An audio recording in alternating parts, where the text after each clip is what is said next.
Boa noite às nossas irmãs, aos nossos irmãos. Que a paz de Jesus esteja conosco. Hoje nós vamos estudar o Livro dos Espíritos, no capítulo 1 dos Espíritos, na parte segunda, Mundo Espírita, o Mundo dos Espíritos. Nós estamos aqui na parte Diferentes Ordens de Espíritos. E a gente, nesse capítulo, a gente já viu que os espíritos são de diferentes ordens. Todos nós estamos em graus diferentes de evolução, uns mais evoluídos, outros menos, não é? Então, existe diferentes categorias em escalas evolutivas. Para facilitar para todos nós, Kardec didaticamente e até para nossa compreensão, ele criou uma escala espírita que não é absoluta, né? Porque a gente poderia dizer que essa escala seria infinita. Então, Kardec fez uma síntese aí para melhor compreensão de nós. Se a gente fosse colocar isso aí na realidade que é a gradação do desenvolvimento, da evolução dos espíritos, não caberia num livro, né? Então, ele estabeleceu diversos graus de evolução dos espíritos por ordem de evolução. Então aí ele colocou os espíritos imperfeitos na terceira ordem, na segunda ordem ele colocou os bons espíritos, e na primeira ordem ele colocou os espíritos puros. Mas veja, Jesus é considerado como espírito puro, não é? Está bem próximo ali, digamos, do nosso Pai Celestial, de Deus. Mas nessa escala de espíritos puros também existem várias gradações. Certamente que Jesus está numa posição elevadíssima, só para a gente compreender sobre essa escala espírita que Kardec criou. Então, para a gente não alongar muito, e não podemos entrar nessa questão da escala espírita, porque os próximos estudos eles serão exatamente sobre essa escala. Então é bom a gente não ultrapassar os nossos limites, digamos assim. Então vamos à questão, que é a última questão de diferentes ordens dos espíritos, que Kardec pergunta assim: os espíritos da terceira ordem são todos essencialmente maus? Então, a terceira ordem, então a gente já sabe que estão os espíritos imperfeitos, né? Então, os espíritos da terceira ordem são todos essencialmente maus?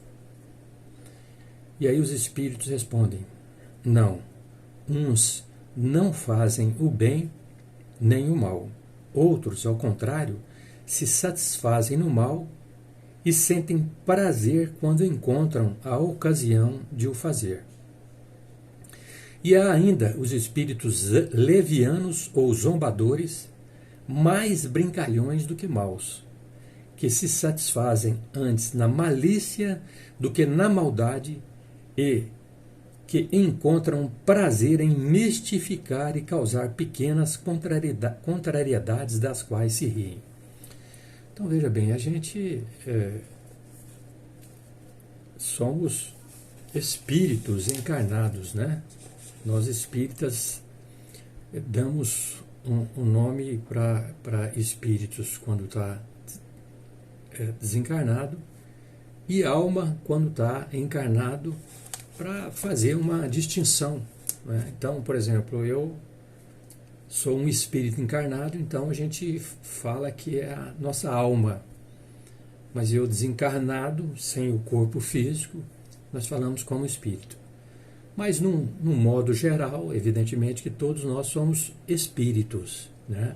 Porque quem está, na verdade, estabelecendo a ideia, o raciocínio, a razão aqui, a comunicação, é o espírito. Eu estou apenas usando né, com um intermediário aí, um corpo físico para que eu possa manifestar. Então, é assim que a gente acredita e é assim que funciona. Então, a gente vê que existem, então, categorias de espíritos imperfeitos, né? Aqueles que nem fazem o bem, nem fazem o mal, né? Podemos dizer assim, que não estão muito preocupados com o bem ou com o mal. Estão na dele, eles estão nessa condição e não se preocupam com isso. E também existem aqueles que são essencialmente maus, né? Ou, digamos assim, sentem prazer em encontrar uma ocasião de prejudicar, de fazer um mal para as pessoas. Então, dentro, né, dessa categoria, dentro dessa ordem de espíritos imperfeitos, ele está numa condição bem, digamos assim, inferior, né? E existe aqueles espíritos levianos, brincalhões, zombeteiros, né, que se satisfazem antes, né, na malícia do que na maldade, que encontram prazer em mistificar e causar pequenas contrariedades que eles se comprazem, eles ficam satisfeitos em fazer essas gozações, essas brincadeiras, essas maldades, né? Eu peguei aqui um comentário do Miramês, né? O Miramês é um espírito, né? Que através da psicografia ele enviou as mensagens dele, né? Então eu tenho um comentário dele de todas as questões do Livro dos Espíritos. Então ele apresenta a questão lá no site de quem criou, né? E põe lá as questões e seguido das respostas de Miramês. Eu fiz uma leitura e fiz uma adaptação de acordo com o meu entendimento e coloquei para vocês, para a gente fazer uma análise a respeito dessa questão 99, né? Que trata-se aí especialmente dos espíritos da terceira ordem, que estão também encarnados, né? Então nós temos aí na Terra espíritos imperfeitos em várias gradações, temos espíritos bons também em várias gradações, e eu acredito que espíritos puros, por enquanto, nós não temos aqui na Terra, mas temos. Deus está o tempo todo conosco, né? Jesus está cuidando, zelando por nós através dos seus prepostos, através daqueles espíritos bons e superiores, né? Mas nós temos aqueles irmãozinhos imperfeitos, maus, que também nos acompanham e muitas vezes eles penetram nos nossos pensamentos, né? Eles conhecem os nossos pensamentos, as nossas vontades, né? Agem pelo nosso egoísmo, orgulho, né? Incitando nós, né? a errar, a praticar coisas maléficas, maldades para os nossos irmãos, mas depende de nós, depende de como nós estamos pensando e agindo. Então, vou fazer um breve comentário aqui a respeito aqui das instruções de Miramês.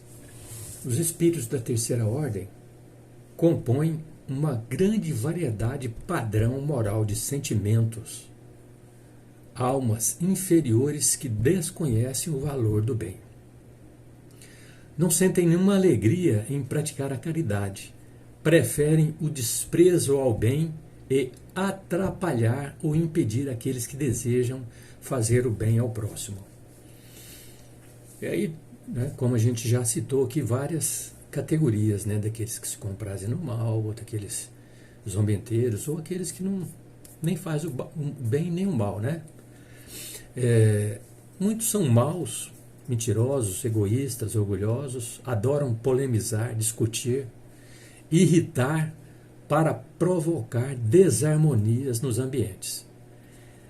Dominam esses espíritos ruins, maus, infelizes, eles dominam grande parte dos homens na Terra. Influenciam na política, na ciência, na religião, nos meios de comunicação, na internet, em todos os lugares, né? Os nossos governantes estão por toda parte influenciando todos que deixam a porta aberta em nossas mentes para sutilmente penetrarem, inclusive nos nossos lares. Por isso a importância fundamental da gente fazer o culto do Evangelho no lar. Alguém nos disse certa vez que o culto do Evangelho no lar se assemelha a uma lâmpada acesa na escuridão. Então a gente vê que ela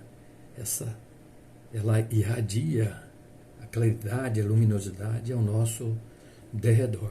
Então quando a gente faz o culto do Evangelho no lar, é como que se nosso lar tivesse sendo iluminado ali naquela região onde nós estamos e, de certa forma, impedindo que os espíritos infelizes penetrem no nosso lar, nas nossas mentes, dado a importância do culto do Evangelho no lar, né?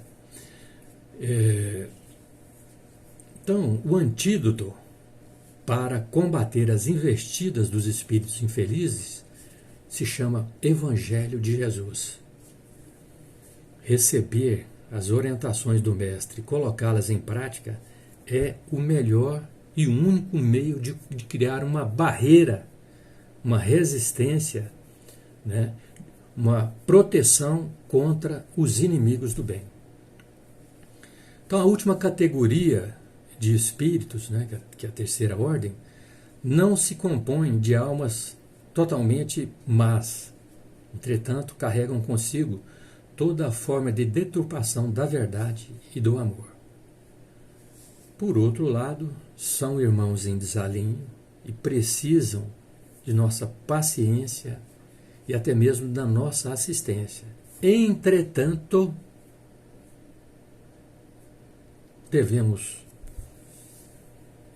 considerar que não podemos esquecer a advertência do Mestre, quando ele disse: vigiai e orai.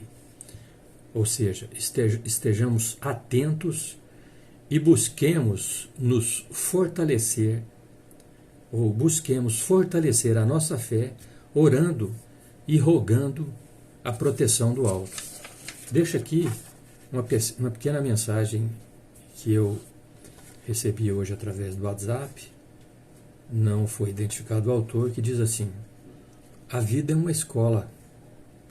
Por mais difícil o processo educativo a que nos vejamos submetidos, saibamos valorizar o tempo, agradecendo e trabalhando, ao invés de reclamar e ferir.